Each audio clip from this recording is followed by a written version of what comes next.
everybody, my name is Finn and today we are going to make ourselves a personalised Ogham ring. So let's get started.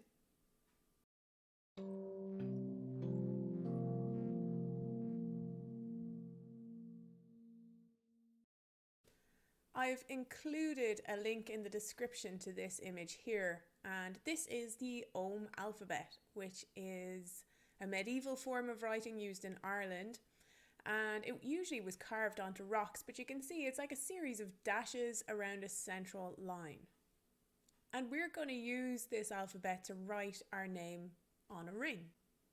There isn't an awful lot of real estate on the ring, so if, like me, you were blessed with an extraordinarily long name, you're gonna have to shorten it. We're talking max, I would say, 5 to 6 letters. So use a nickname or just your initials. You get the idea. The next thing you'll notice is that some of the letters just aren't there at all, and that's because they were never used in the Irish language. So you can see that J and K and V, W, X and Y just aren't there. If your name includes some of those letters, I suppose you can make some substitutions. K could become C, Y could become IE. You'll have to use your initiative on that one. The other thing I'll say is you'll see that there are groups of 2 letters together. So if your name includes any of those 2, then by all means use those combinations as well. I'd stay clear of UI because UI just isn't structurally stable. It would snap off. IA is a complicated shape to make and it actually doesn't look that nice when you do it. And AE, there's just too much detail there and I don't think Shapeways would be able to print it because it would be too skinny. So take a look at this chart, decide what name you're going to go with, and the next thing you're going to have to work out is your name's number.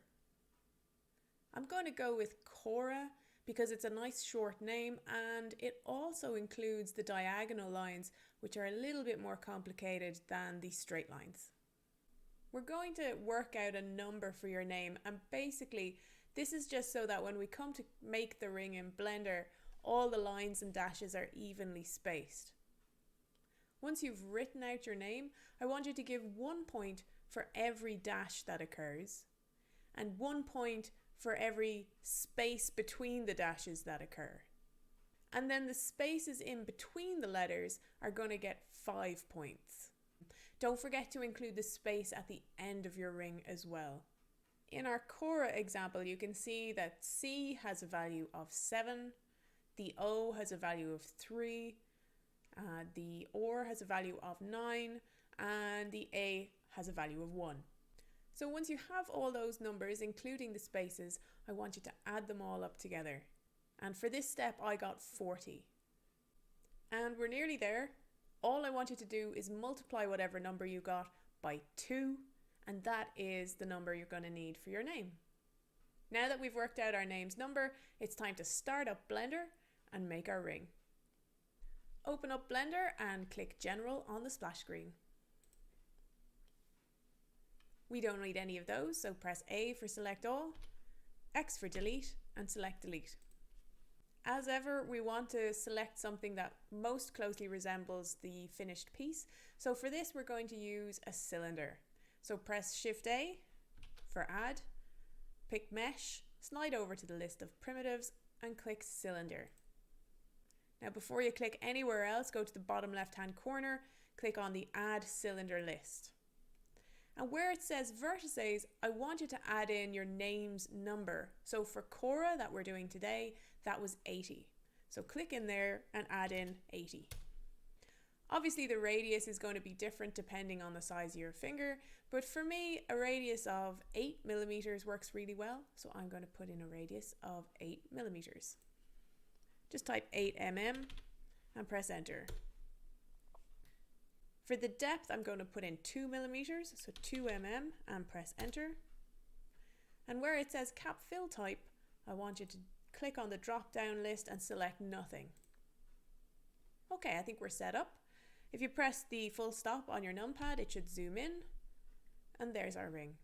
Press the tab key to get into edit mode. Now, because this is quite a fine ring, you have to keep in mind the printing capabilities of Shapeways. Depending on what material that you want to print this in, there are different specifications. I'm going to print this ring in silver, and I know from checking their website that the minimum wall thickness, especially with these little spikes that we're going to have on top, is 1.5 millimeters. If you want to see the length of what you're working with, then in the top right hand corner where there's two little circles and they say show overlays, click on that drop down list, and at the near the very bottom there's a section called measurement. Just click on edge length. It's a bit of a confusing looking display and we'll turn it off in a second, but just so we get the thickness right, I'm going to leave it on. So press 7 to get the top orthographic view. With everything selected, press E for extrude, S for scale, and just pull it out. Now it's hard to see, but you can just about make out the numbers. You can see there is 0.0015, and I'm going to go for just a fraction over 1.5 millimeters and left click to confirm. Now in the overlays section, click the drop down menu and deselect edge length. There we go. Press and hold your middle scroll wheel to get a better view. And there we have it. Press 1 for front orthographic. Turn on the X-ray. Press S for scale, Z for Z direction only, and just make sure everything's in the same plane more or less. That looks good. Left click to confirm. Press and hold your middle scroll wheel to get a better view. Turn off the X-ray mode. Okay, we're ready to get started with Cora. The C comprises 4 dashes on the bottom only, so press and hold your middle scroll wheel to get a view of the bottom. Press 3 on your keyboard to go to face select mode. And every dash is going to be 2 faces. Left click to select your first face and select the one beside it. Leave 2 faces clear. Shift, click the next 2. Leave 2 spaces clear. Shift, click the next 2. Leave 2 spaces clear. Shift, click the next 2. Press 1 for front orthographic view. Press E for extrude. And I'm going to pull it down about 2 squares on the Blender graph at the background there. Left click to confirm. Press and hold the middle scroll wheel to get a better view. And that is our letter C. The next thing we have to do is leave a space between the C and the O, and that's going to be 10 faces long. So just count them out there. Double tap A to deselect all and count out 10 faces. So that's 1, 2, 3, 4, 5, 6, 7, 8, 9, 10. So the faces after that is where our next letter is going to start. That's the O, which is 2 dashes, and they are top and bottom. So I'm just going to click and hold the bottom faces first. So click that one and shift and click the one beside it. Leave 2 spaces, shift and left click, and shift and left click. Press 1 to go to front orthographic mode. Press E for extrude and just go down about 2 squares on the Blender graph in the background. Left click to confirm. And we're going to have to do the same on the top there. So right opposite where those are, select the faces that are opposite those 2. Shift and left click to select all 4 of them. 1 for front orthographic view, E for extrude, and go up about 2 boxes. And left click to confirm. Okay, so that is CO. The next one is going to be OR, which is a load of diagonals, and that's going to be a little bit different. Zoom in and get a look at the top of your ring there and count out 10 faces. So that's 1, 2, 3, 4, 5, 6, 7, 8, 9, 10. So this is going to be the start of the first diagonal slash in OR. So click that, shift and left click the next one. OR has 5 slashes, so we're going to do that 5 times. leave the next two blank, shift and left click, leave the next two blank, shift and left click those two. That's 3 groups, 1, 2, leave 2 blank, there we go. Press 1 for front orthographic view, press 9 to get the reverse of that. And once you press E for extrude and head up about 2 boxes, perfect there, and left click to confirm.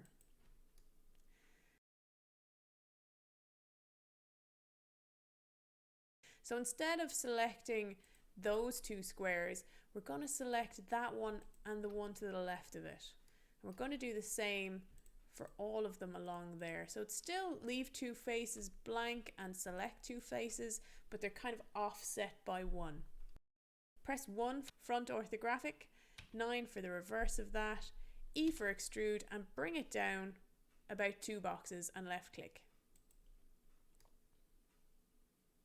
Now in order to get the rotation on that, I'm going to rotate around the world center, which is where the cursor is now. So in the middle at the top where it says transform pivot point, use the drop down list and I want you to select 3D cursor. And this means everything we do will work around the 3D cursor instead of a median point in between it. So select all those top faces there, press and hold the shift key.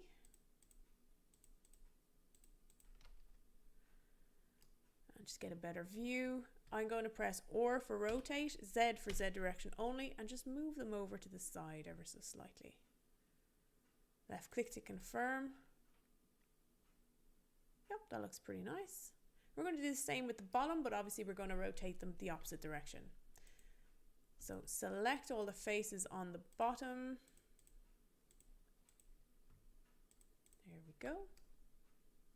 Get a nice view of it so you know you're going in the right direction. Press R for rotate, Z for Z direction only, and just move it across about there. Left click to confirm.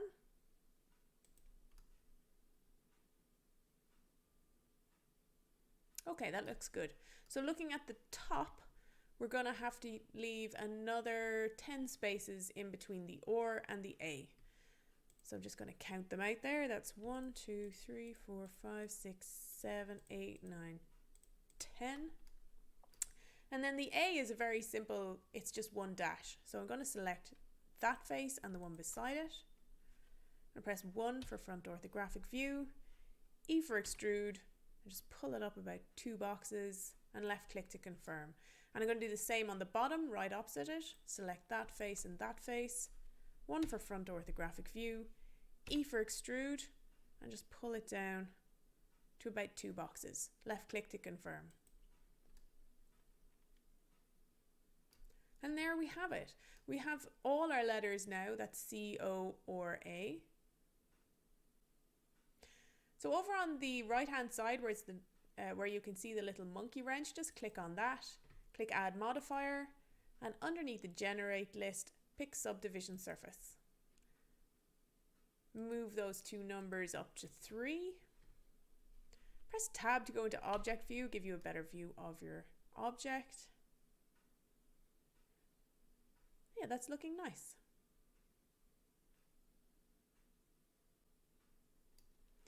And there you have it, a personalized Ogham ring.